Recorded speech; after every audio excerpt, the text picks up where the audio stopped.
Desculpem-me todo mundo, esse homem está aqui para conhecer um jovem de 16 anos. Um jovem de 16 anos e ele tem 30 anos. É esse aqui, de jaqueta verde.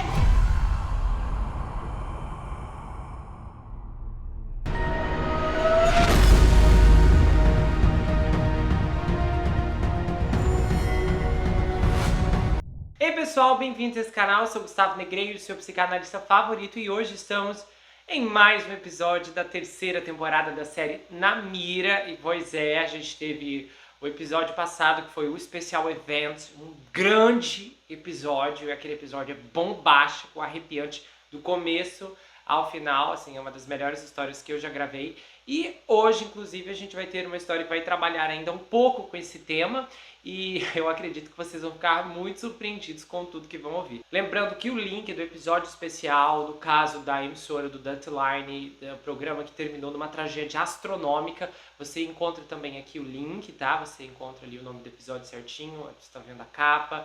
Então você pode ir também na playlist ali do Série Na Mira, você vai na página inicial, você encontra tudo ali, não tem como você se perder, ok? E a gente vai começar esse caso agora. Confrontados com o horror do que fizeram, que estão prestes a serem expostos por terem feito, muitos ficam parados, atordoados, congelados e por um bom tempo. É isso que Ian Ovidiu fez. O Ian, ele foi abordado em um cruzamento em algum lugar em Mulholland, em plena luz do dia, em um dia ensolarado de verão. Ele estava vestido com um agasalho preto e branco, tipo concha, com um par de óculos escuros empoleirados no seu nariz. E ele estava lá para conhecer uma garota de 14 anos com quem estava conversando na internet há vários dias. E ele a estava persuadindo, dizendo que queria cuidar dela, enviou fotos da sua parte íntima e, para piorar, vídeos de menores sendo totalmente violados. Ele então fica muito surpreso quando é abordado não por uma garota de 14 anos, mas por uma mulher pequena, mas de som formidável. Embora seu rosto nunca apareça na câmera, sua voz e personalidade dominam os próximos 30 minutos de filmagem. Identificando-se como Louise, ela é membro da Conscientização de Proteção de Menores, o CPA, um grupo de voluntários que vasculham a internet à procura de homens que querem cuidar e tocar de forma inapropriada, para dizer o mínimo, em menores. Quando os encontram, eles os atraem para uma reunião onde podem realizar uma espécie de prisão de cidadãos. O Ian inicialmente se faz de bobo, embora seus olhos traiam sua profunda e horrorizada consciência do que exatamente está acontecendo com ele. Ele aponta para o peito e diz: "Não entendo", fingindo que não fala inglês, evidentemente tentando ganhar algum tempo. Nada disso corta o gelo com a Louise, que rebate rapidamente: "Vou fazer você entender, tudo bem? Seu inglês não era perfeito quando você estava conversando com menores, não era?" Quando a percepção do Ian se transforma em pânico, ele tenta se afastar e é parado por uma mão firme em seu peito, por um dos homens grandes que acompanharam a Louise como sua equipe de segurança. "Você não vai a lugar nenhum. Você estava conversando com os nossos filhos, seu porco nojento. Você estava enviando imagens depravadas." Isso é grito aos berros, com forte sotaque de Douglas. Ela então pega um maço de papéis, que mais tarde descreve como seu pacote de provas, contando-lhe como ele não só veio ali para encontrar um menor, para ter relações, mas que ele enviou um filme para ela, no caso a menor. Um filme com outro menor sendo vitimizado. E é nesse momento que a plena apreciação da situação do Ian quebra em seu rosto. Afinal, ele não estava conversando com o menor como pensava, mas com uma adulta que estava coletando informações sobre cada declaração e cada movimento particular que o mandariam para a prisão. De repente, ele corre para lá aproveitando um breve momento de distração de um dos seguranças. Os papéis da Louise caem no chão em uma enxurrada, enquanto a câmera não acompanha o que está acontecendo. O barulho de corpos pesados contra portões de metal, então há barulho de grunhidos na calçada de concreto e os gritos furiosos de "Relaxe!" Deixa claro que o Ion não foi muito longe. A essa altura, uma multidão se reuniu ao redor de Louise. Cheia de adrenalina, ela está gritando para eles sobre seus crimes. Esse animal absolutamente repugnante enviou material adulto íntimo infantil para outro menor e veio conhecer esse menor para se envolver com ele. Ela berra. Do chão ele geme. Uma negação, só que ela grita mais alto. Sim, você fez! Você veio aqui para se encontrar com um menor para se envolver com ele, seu imundo sujo! O vídeo, gravado em maio de 2018, termina com Ion sendo levado em um carro da Guard. Em outubro do ano seguinte, o homem de 54 anos foi finalmente condenado, tendo se declarado culpado de posse de imagens de violência íntima infantil e de tentativa de comunicação com o menor para facilitar a exploração íntima de menor em datas entre 20 e 27 de maio de 2018.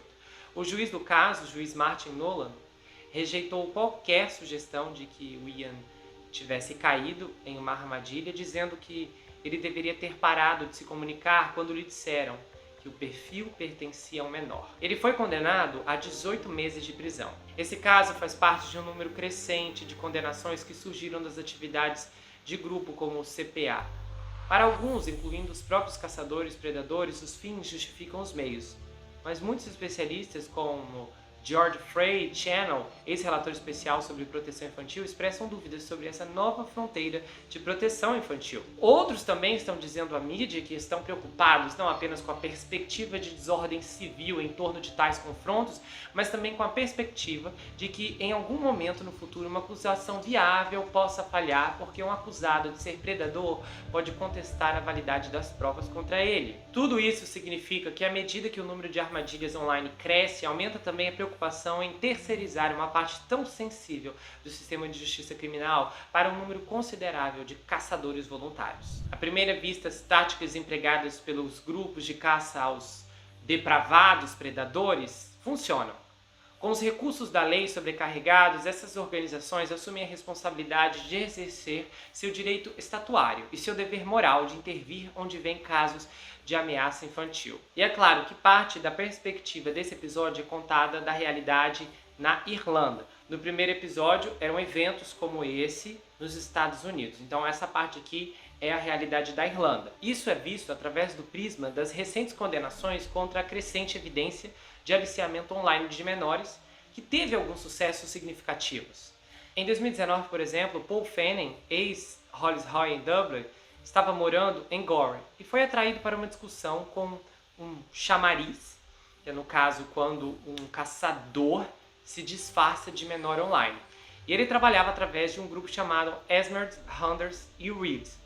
Pensando que estava conversando com duas adolescentes, o Paul Fanning fez propostas íntimas para elas. Em seguida, ele pediu a uma para encontrá-lo para uma pizza, após o que ela poderia voltar para a casa dele e se divertir de forma íntima com ele.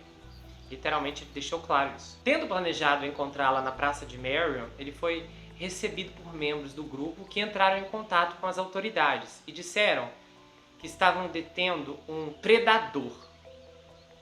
E o homem de 59 anos foi preso por 6 meses. Só que o caso mais infame envolve Karen Craven, que chamou a atenção do público pela primeira vez em novembro de 2017, depois de ter sido exposto pelo Predadores Expostos, um grupo britânico de caça a predadores. O Karen viajou para Leeds ostensivamente para assistir a uma partida de futebol, mas secretamente estava se comunicando online com o que pensava ser uma garota de 13 anos. Em vez disso, como no caso daquele Ian, ele estava conversando com uma mulher de meia idade que documentava seu comportamento. Quando ele chegou em Leeds, ele foi abordado e tentou inicialmente abrir caminho, alegando que estava lá para conhecer uma menor e adotá-la porque ele e sua esposa não tinham filhos. Mas quando os policiais revistaram sua bolsa, encontraram 2 telefones, 2 caixas de preservativos e evidências de suas atividades anteriores, de depravação total. Ele foi condenado a 18 meses de prisão pelo Leeds Crawl Court no ano de 2018. Mas a polícia na Grã-Bretanha e na Irlanda continuou a investigar suas atividades.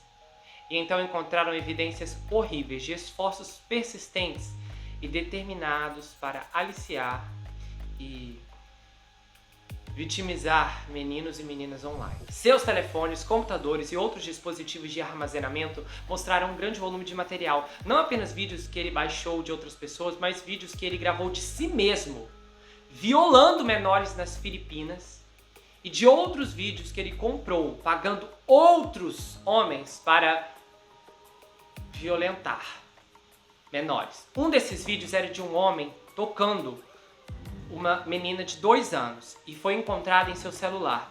Ele também fez esforços para violentar menores na Irlanda, abordando-as através do Facebook e enviando mensagens e vídeos bem indecentes.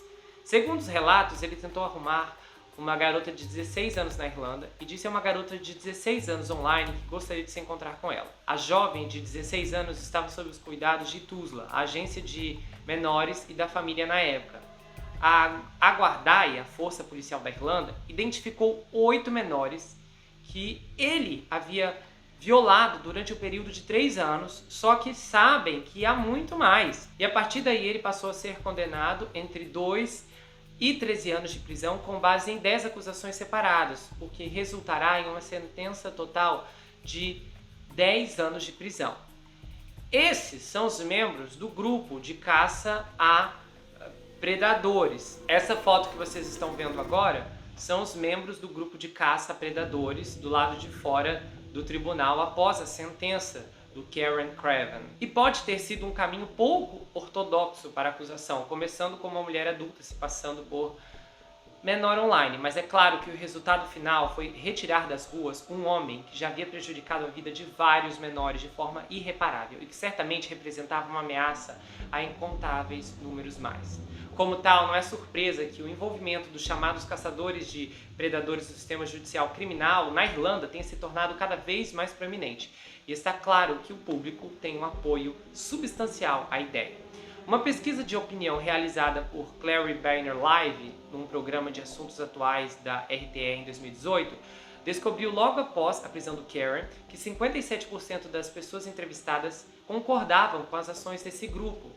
E parecia até que a polícia, embora oficialmente fria com essas organizações, às vezes se sentia confortável com a ideia de perseguir pessoas que foram descobertas pelos caçadores. Então, em 2018, por exemplo, o PCNI na Irlanda do Norte alertou esses grupos que eles estavam operando lá para parar após um caso de identidade equivocada em meio a temores de que paramilitares tivessem se envolvido com alguns deles. Mas, simultaneamente, ofereceu a eles um conjunto de diretrizes de 30 pontos, evidentemente uma concessão de que eles não iriam parar e que o mais prudente era tentar garantir uma melhor qualidade de provas para que isso chegasse aos investigadores da polícia. É difícil determinar com precisão quantos grupos de caçadores de predadores existem na Irlanda e na Grã-Bretanha, mas o número pode estar entre 100 e 200, embora seja muito difícil definir quantos existam, porque primeiro esses grupos vêm e vão e se misturam e se fundem, e às vezes reaparecem dada a sua natureza. No país de Gales, em 2020, por exemplo, um homem não identificado foi preso após ser confrontado por caçadores de predadores. Um tribunal ouviu como esse predador em questão, Stephen Price, com 53 anos de idade, em Barry Road, estava conversando com uma menor online que na verdade era uma isca. E o Stephen Price enviou fotos e vídeos explícitos e marcou um encontro com essa menor. Só que aí ele não apareceu. Os caçadores decidiram ir e encontrá-lo, usando as informações que tinham em mãos. Só que o problema é que a foto que o predador havia enviado não era dele mesmo, era de outra pessoa. E aí eles foram lá na casa do que eles pensaram ser o predador por causa da foto, o confrontaram, o acusaram na frente da sua mãe de ser um predador e o expuseram nas mídias sociais. Ele foi preso e passou 36 horas sob custódia, impossibilitado de passar o Natal com o filho. O juiz do caso disse que o erro teve um impacto significativo no homem, que se tornou uma pária na área local. Isso causou uma deterioração significativa em sua saúde mental. Outro homem, Darrell Esmond, motorista da van de Throwaway Cage em Wales, na Inglaterra, disse que no início do ano de 2020 ele havia considerado tirar sua própria vida quando foi confrontado e acusado injustamente por um grupo de caçadores em julho. O encontro de 2 horas e meia foi transmitido ao vivo pela internet, provocando sua prisão e uma investigação. Ele perdeu o emprego, foi evitado por amigos e familiares. Eventualmente, o Strike Up, um grupo envolvido, pediu desculpas publicamente em sua página no Facebook para o homem de 49 anos, dizendo: acabamos de ser informados de que a pessoa mencionada acima foi criada por uma pessoa desconhecida e que Darrell Esmond é inocente. Gostaríamos de dar nossas sinceras desculpas ao Darrell, sua família, por tudo e daremos o nosso melhor para resolver isso. Só que esse não foi o único exemplo. No entanto, em 2019, um outro grupo de proteção a menores teve que se desculpar depois de transmitir ao vivo uma armadilha de 2 homens inocentes. E isso foi transmitido no Facebook para milhares de pessoas. Mais tarde, o grupo disse que estava de coração partido, mas que estava agindo com base em uma informação recebida por outro grupo, que eles acabaram não nomeando. E eles alegaram que não tinham motivos para não acreditar que estavam com os homens certos na hora. Para o especialista, o Dr. Patrick Randall, a condenação do Karen Craven talvez seja enganosa quanto ao potencial de grupos de caça a predadores terem sucessos semelhantes no futuro. Ele diz o seguinte: o tipo sofisticado de predadores você não vai pegar dessa maneira. Ele explicou que seria mais provável que os grupos peguem pessoas com vulnerabilidades, sejam intelectuais, psicológicas ou mentais. E embora exista um tipo preciso de pessoas vulneráveis com deficiência intelectual, há uma alta taxa de respostas confirmatórias. E é claro que há algumas questões negativas envolvendo os grupos de caçadores. Algumas organizações são muito mais práticas e muito mais arriscadas. E isso pode levar a resultados contraproducentes. Há exemplos de casos aparentemente viáveis de grupos que não tiveram sucesso por causa da tática usada pelas quadrilhas na coleta de provas. Em Birmingham, em 2018, por exemplo, um juiz rejeitou um processo contra um homem chamado Isaac Slusher, de 21 anos, que estava conversando online com o que pensava ser uma garota de 14 anos.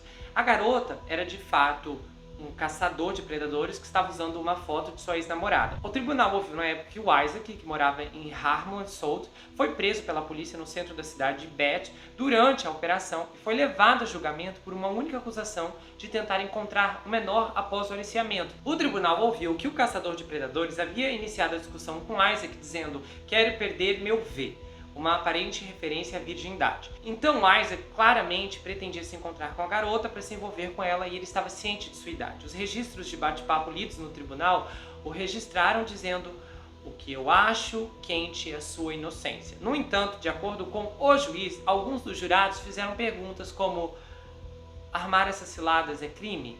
Quem começou a conversa e qual é a definição legal de armadilha? E então ele disse ao júri: olha, nessa interação entre o caçador e o Isaac, foi o caçador que iniciou essa discussão íntima e que ele provavelmente não deveria ter feito isso porque a polícia não pode fazer esse tipo de coisa. O juiz também apontou que grupos de caçadores treinam seus caçadores para não fazer isso, mas para apresentar uma oportunidade para um predador pegar uma oportunidade potencial de se encontrar com esse menor para se envolver com ele. Em suma, o caçador de predadores havia cruzado a linha sutil entre se passar por um menor e permitir que um predador cometesse um crime e isso gerasse uma armadilha definitiva. Bom, e o que acontece? Em meio a essa ascensão dos caçadores de predadores, eles fizeram um inimigo muito comum: a imprensa. Os jornalistas, os repórteres, a mídia em si está altamente desconfortável e desconcertada com o fato de que eles estão jogando esses potenciais predadores na cadeia. E nos últimos anos iniciou o mundo afora uma série de reportagens para especificamente paralisar esse tipo de ação, inclusive uma movimentação muito forte lá no Reino Unido. E o jornalista Kevin Mague, um jornalista da BBC, faz parte desse grupo. E ele estava na Irlanda do Norte.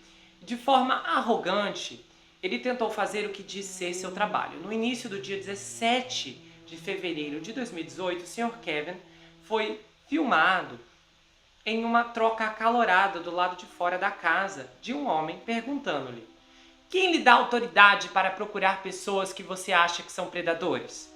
O caçador de predadores recusou-se repetidamente a responder perguntas e disse-lhe para sair, chamando-o de vergonha para a BBC. Horas depois, vários membros das várias equipes de caça a predadores da Irlanda do Norte souberam do paradeiro do Kevin e o pegaram de surpresa enquanto ele comprava um café.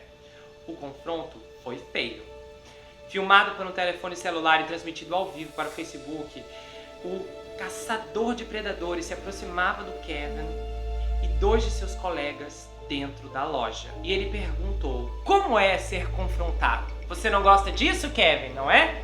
Por que você não usou o seu nome verdadeiro para confrontar as pessoas? Um segurança fica entre eles e leva o repórter abalado para fora do café. O homem segura o telefone no rosto do Kevin e diz: este é o mais próximo que você chegará de qualquer um desses grupos, entende? Você veio aqui hoje à noite pensando que ia conseguir de mim, coisas de mim. É melhor você se cuidar. E ele ainda o segue pela rua dizendo: você me estressou essa manhã e minha família em casa. Você não tem ideia do estresse que causou. Se você chegar perto da minha casa novamente, eu juro por Deus que algo vai acontecer. Eu deixei claro? Os guardas de segurança fazem o possível para ficar entre o Kevin e os seus furiosos interrogadores. Aí o Kevin é conduzido ao supermercado próximo, aparentemente para chamar a polícia. E ainda assim é seguido pelo grupo, e aí ele consegue fazer uma saída rápida. Aí eles o movem às pressas para um carro próximo do seu guarda-costas, enquanto o caçador de predadores diz: Kevin, seu repórter da BBC. Daí ele usa umas linguagens obscenas e ele diz: pare de nos assediar, nós protegemos menores, protegemos seus filhos e você aparece na minha casa. E eles continuam gritando algumas obscenidades enquanto o carro se afasta. Aí, quando o caçador de predadores vai explicar sobre o incidente mais tarde, isso no mesmo dia inclusive, ele explica, ele não queria ser identificado na época, ele disse que o Kevin violou claramente o código de conduta da BBC. E ele falou: olha, eu em si não sou mais um caçador de predadores, eu administro um programa online de conscientização sobre segurança infantil chamado Safer Book. E o Kevin tinha ido atrás dele, queria entrevistar quem eram os caçadores e tal. E o Kevin disse para a equipe, para as pessoas que ele conhecia, que trabalham com isso, e falou: olha, gente, ninguém fala com esse repórter, isso aí é sorrateiro, não confie nele. E o Kevin foi atrás dos outros caçadores e todos eles se recusaram a falar com ele. Ele de alguma forma descobriu que esse caçador era o responsável por fechar a porta. E aí ele foi na casa de uma caçadora e aí fez um mini escândalo lá na frente da porta da casa dela.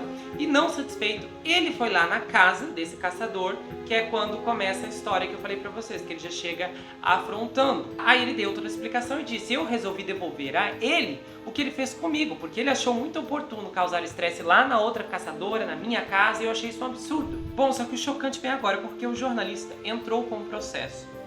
E os 3 homens foram considerados culpados de tentar intimidar o jornalista: George Cannon, Richard Kurtz e Tim Harrell, que também foram condenados por comportamento desordenado e obstruindo uma estrada no sul de Belfast. Cada um deles recebeu uma sentença de prisão suspensa de 3 meses. Bom, de qualquer forma, muitas pessoas trabalhando por aí, dia e noite, como caçadores. E uma mulher que já atua há algum tempo nessa área disse que o trabalho é esmagador. Ela comentou dizendo: eu desempenho esse papel todos os dias, eu não saio para nenhum encontro, eu não saio com os meus amigos, eu não tenho dia de folgas, eu não tenho feriados, isso simplesmente não para. Na Nova Zelândia, um pesquisador constatou que primeiros grupos de caça a predadores adotam medidas e práticas variadas, e alguns grupos, por exemplo, se envolveram em violência contra alvos, especificamente enquanto outros tentam agir de maneira profissional, treinando novos membros do seu grupo e demonstrando consciência das leis que regem as investigações criminais e fornecendo evidências que levam a processos bem-sucedidos. Um ponto notável de divergência é sobre como seus grupos divulgam as imagens de seus confrontos com alvos.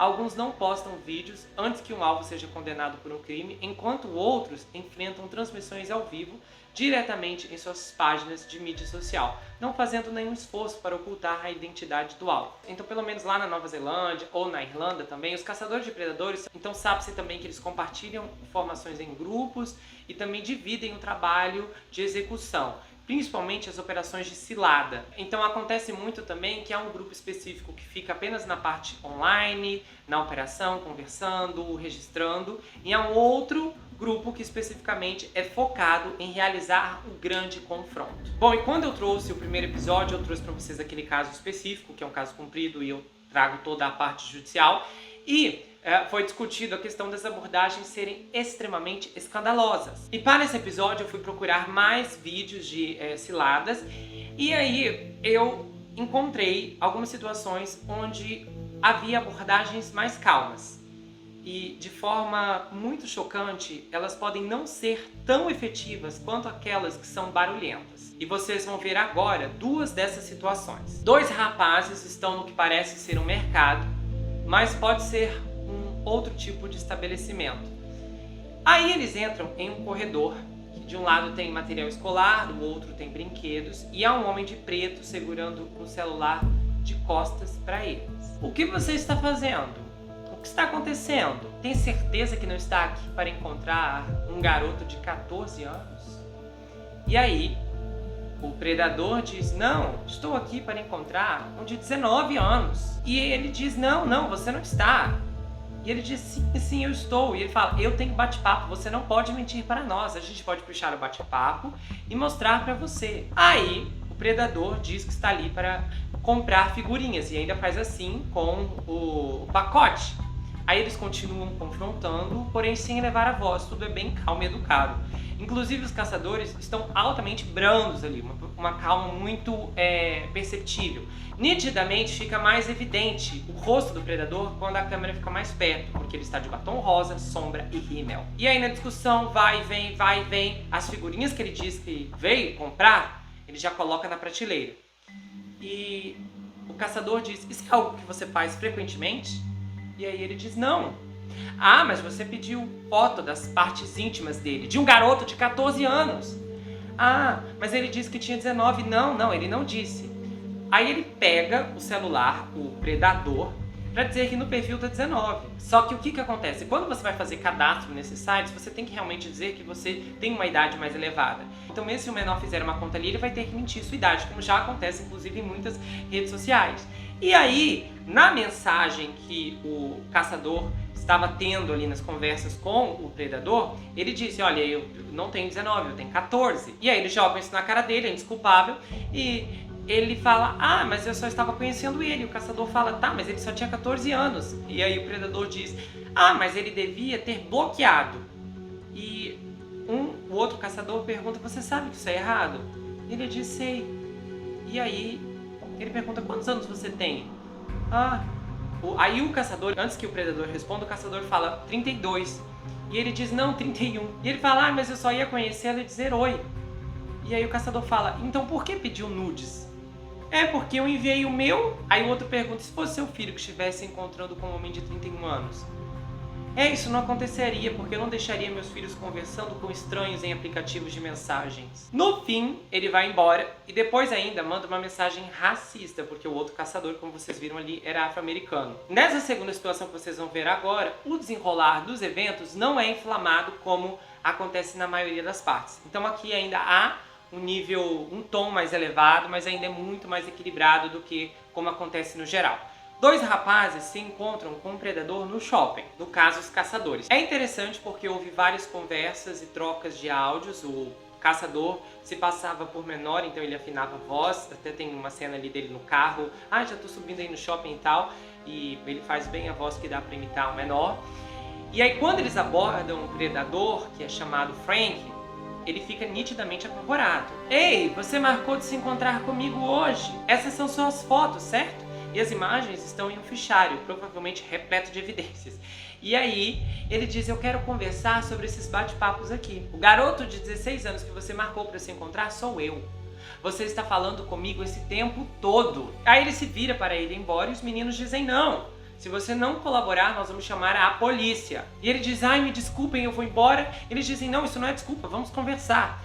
E aí ele tenta sair, e ele puxa a jaqueta como se quisesse esconder o rosto, e ele diz, me desculpa. E eles falam, não, a gente quer conversar. E ele fala, não. E ao mesmo tempo que ele tem uma expressão de pânico, é perceptível uma outra de raiva também. E de repente ele avança pra cima do caçador, tentando puxar o fichário. E aí ele diz, me desculpa, por favor, eu só quero sair. E o caçador fala, mantenha suas mãos longe de mim. E aí ele se afasta pra sair, e os caçadores começam a gritar no shopping. Desculpem-me todo mundo, esse homem está aqui para conhecer um jovem de 16 anos. Um jovem de 16 anos, e ele tem 30 anos. É esse aqui, de jaqueta verde. E ele fica mais desesperado ainda. E os garotos dizem que só querem conversar e ameaçam chamar a polícia. E aí, em outro momento, ele tenta pegar o fichário novamente. E isso é uma coisa que acontece muito. De repente, o segurança do shopping percebeu o escândalo e aparece.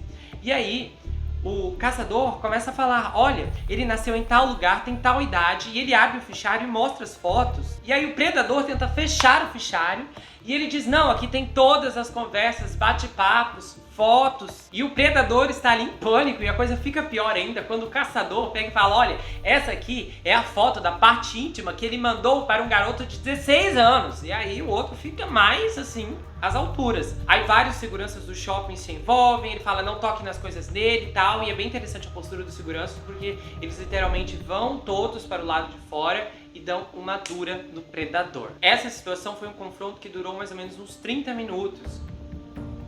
E para a surpresa de muitos, há casos em que o predador é surpreendentemente uma mulher. Como é um outro caso que eu encontrei, ela estava ali no mercado esperando a vítima, um repugnante. E o mais chocante de todos que eu vi até o momento é que havia um homem, mas assim com uma idade muito avançada, que era nitidamente o predador. E o encontro foi marcado para acontecer no mercado, mas surpreendentemente o homem estava acompanhado da sua mãe e da sua irmã para capturar o menor, que aliás eles estavam planejando levar para casa deles. Bom, vamos lá. Esse universo ele é muito expansivo, esse tipo de circunstância está acontecendo muito, até porque isso é uma epidemia, na minha opinião, a quantidade de pessoas que manifestam desejos, que eu não posso nem falar o nome aqui na plataforma, mas vocês sabem, a atração por menores está cada vez assim maior e é uma coisa muito alarmante. Nós temos pessoas muito influentes que foram acusadas desse tipo de coisa e chocantemente algumas delas estão no poder e se você procurar no Google agora, as acusações vão ser retratadas como fake news, apesar da quantidade de acusadores serem bastante numerosos. E com a internet ficou muito mais fácil para esses monstros aliciarem menores que estão desprovidos de qualquer capacidade intelectual para entender o perigo que está à espreita. Esse caso ali desse predador que estava de batom e rímel e Deus sabe mais o que, é uma coisa que você vê ali nele uma ausência total de remorso. Ele, assim, é tão descarado aquela parte quando o caçador diz a idade errada, 32 anos, ele, não, eu tenho tipo 31, como se um ano fosse fazer uma diferença, que assim, é muito berrante. E ele é altamente calmo, controlado, e normalmente essas pessoas ficam mortificadas quando são presas, quando são confrontadas, mas no caso dele não há um pingo de vergonha. Eu acho que isso se dá também pelo equilíbrio na forma como os caçadores o abordaram, e ali eu acho que esse indivíduo ali era alguém que realmente deveria passar por uma situação de escândalo, porque aquele predador ali tá na cara que ele é o profissional da área, e naquele vídeo eu realmente torci pra ver caçadores escandalosos cercarem aquele indivíduo, porque aquele homem ali é um perigo para a sociedade, uma aberração. E o mais assustador é como ele não vê nada de errado com isso, e nitidamente ele não é alguém que nem teve um remorso momentâneo, ele não teve nada. Ele tipo, o único lamento dele talvez seja porque ele foi pego, mas ele provavelmente está atrás de uma presa nesse momento. E eu acho que há questões éticas que têm que ser analisadas por esses grupos. Eu penso que você não pode confiar apenas na foto que está ali no perfil, porque qualquer um pode colocar uma foto falsa e todo mundo sabe muito bem disso. Então pode ser que há grupos por aí que querem apenas visualizações e nem que para isso joguem um fardo horroroso em uma pessoa inocente, o que não é certo e eu desaprovo totalmente. Mas depois de analisar outros casos, depois inclusive que eu já havia gravado o primeiro episódio, eu realmente tive consciência de que muito está sendo feito por essas pessoas que às vezes as autoridades não conseguem fazer porque estão sobrecarregadas. E a gente sabe que o sistema funciona de forma lenta e é assim em todo lugar e infelizmente é triste. Mas acho que o que mais me choca nesse caso, e o que realmente me deixou assim perplexo, foi a questão daquele jornalista da BBC. Eu precisava de alguém que entende da lei da Irlanda do Norte para me explicar como o juiz conseguiu sentenciar essas pessoas a 3 meses de prisão, porque na minha cabeça isso não se enquadra, isso não é um tipo de coisa que acontece. Não faz sentido, porque eles não agrediram o homem. Eles foram lá, fizeram os berros, gritaram, xingaram os palavrões, eu desaprovo os palavrões, mas aquele jornalista ali, ele veio para afrontar. Ele veio para afrontar. Assim, já é impressionante, esses jornalistas, eles têm essa sensação de que eles são superiores a tudo e a todos, e a opinião deles é melhor do que todo mundo, e eles sabem a verdade, e o que eles pensam é o que as outras pessoas deveriam pensar também, ou pelo menos seguir a sua linha de raciocínio. Então, quando você vê, como eu vi, através da pesquisa que eu fiz, que os jornalistas estão incomodados com o trabalho desses caçadores, é realmente perturbador. Porque há tanta coisa para eles se incomodarem e eles não se incomodam. Eles fingem que não estão vendo, que não estão observando, que não estão ouvindo nada. E esse jornalista da BBC me deu nojo, repugnância. Acho que assim, a BBC, ela finge que tem um trabalho parcial, mas já assisti muita coisa deles, já li muita matéria deles que vocês não têm noção da quantidade de desinformação. Mas é muita matéria errada mesmo. As informações que eles trocam, isso é de propósito, para ir gerando um lapso de atraso mental nas pessoas que é muito grande. É muito fácil você se passar de imparcial, como a BBC ela gosta de fazer, inclusive isso aqui no Brasil, mas na verdade eles fazem um trabalho muito, mas muito manipulatório mesmo.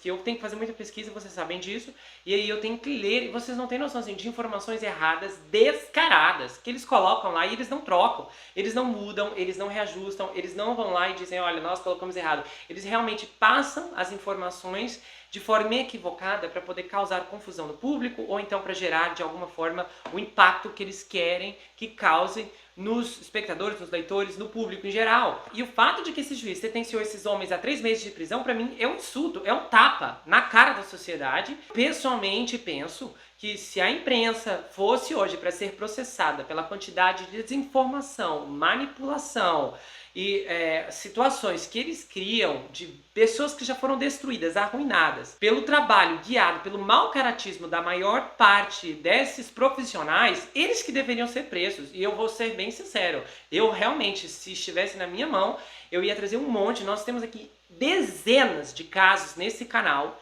que a imprensa literalmente destruiu pessoas simplesmente porque eles queriam destruir. Nós temos situações aqui que assim é berrante, é criminoso.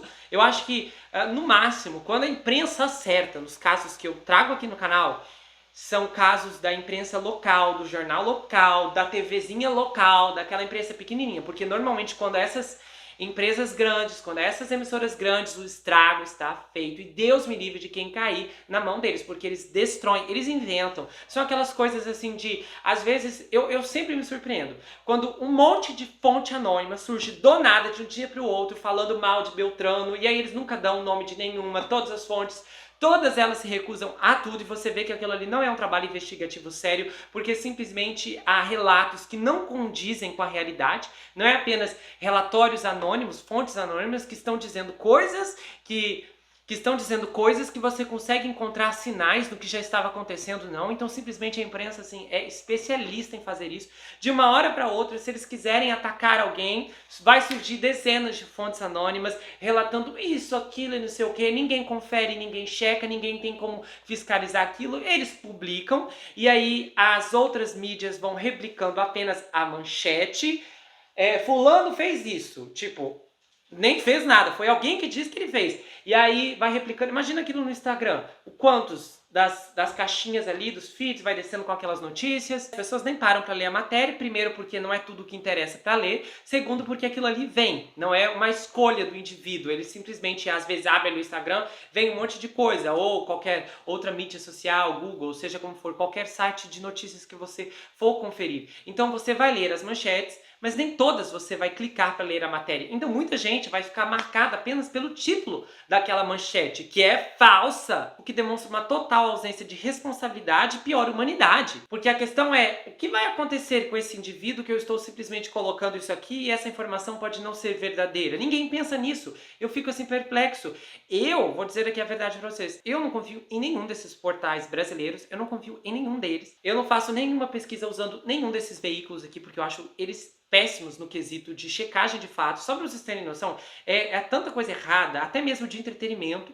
Teve um dia aqui já, é que vocês devem estar vendo esse vídeo agora no começo de 2023, mas ali em 2022, agora quando estou gravando esse vídeo, eu acompanho o site americano, entre os vários sites que eu acompanho, e aí saiu um artigo de opinião, lá é muito difundido isso, tem o editorial, tem a opinião, um artigo de opinião sobre o indivíduo, escreveu o que ele achava que a Netflix poderia fazer, isso em decorrência da perda de assinantes, esse momento delicado que a plataforma vive financeiramente. E aí o que aconteceu? Eu abri o artigo ali, o artigo era um artigo de opinião, então ele achava, a Netflix pode fazer isso, não sei o que, falou dos não sei quantos mil assinantes que eles, não sei quantos milhões de assinantes que eles perderam, não sei o que, e da logística, e etc, blá, blá, blá, blá, blá. Então ele dava a opinião dele de como ele achava que a Netflix poderia lidar com essa situação e até mesmo melhorar, acalmar um pouco as águas agitadas. Bom, fui dormir.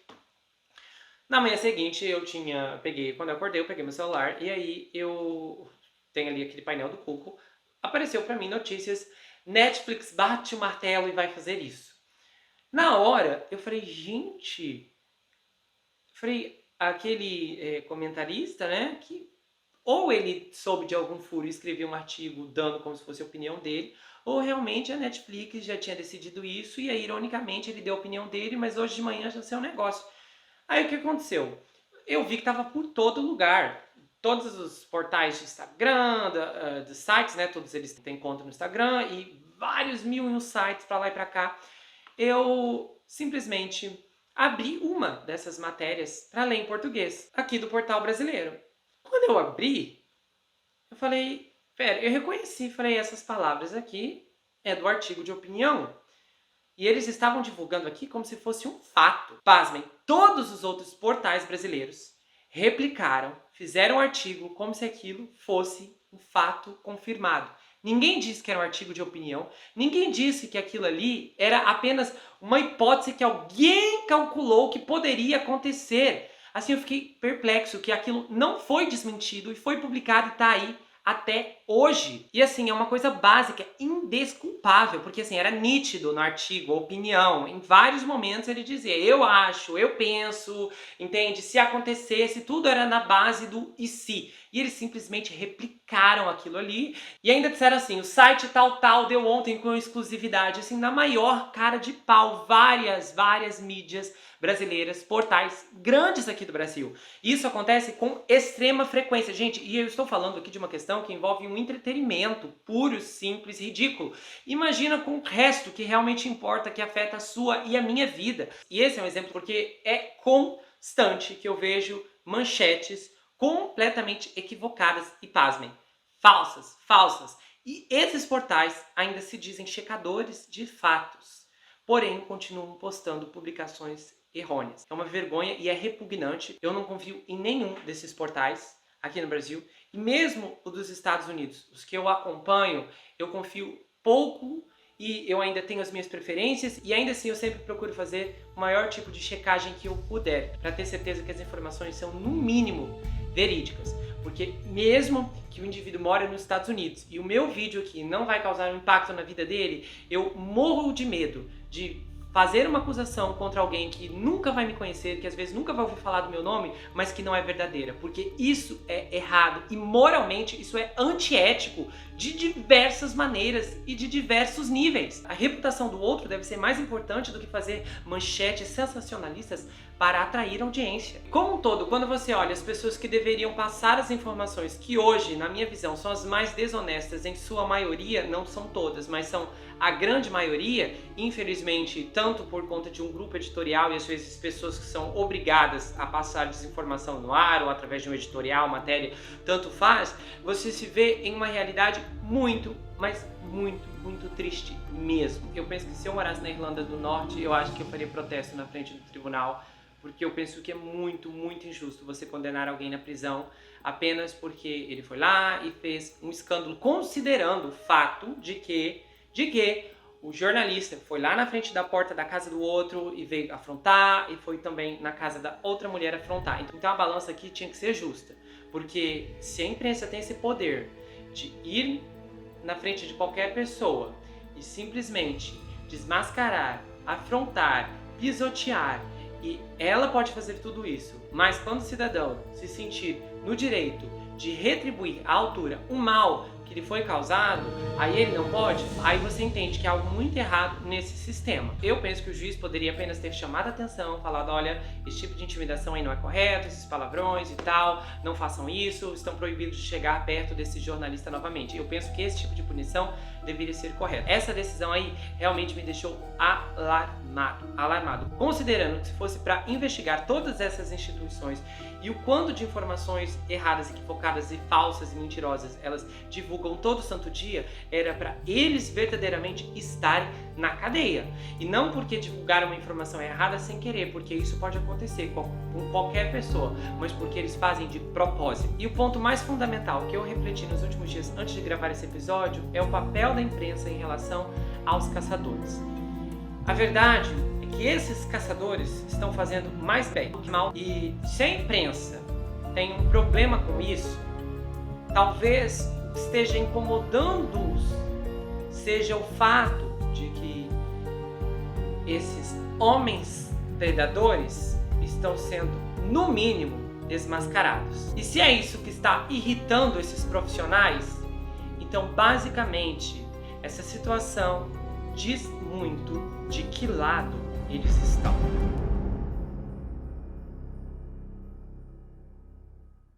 Se você gostou desse vídeo, se inscreve no canal, ativa o sininho, compartilha, dê o seu like, passa esse vídeo pra frente. Se você quiser saber mais sobre mim, adquira meu livro Perfeito Estranho, já está disponível lá no meu site. Você pode falar comigo pelo Instagram. Esse livro conta uma história bombástica de um rapaz chamado Jack Ruby que se vê preso em uma terrível maldição hereditária, enquanto o serial killer está escondido em sua própria casa. O desconhecido está na sua casa, na sua vida, mas fora do seu reconhecimento.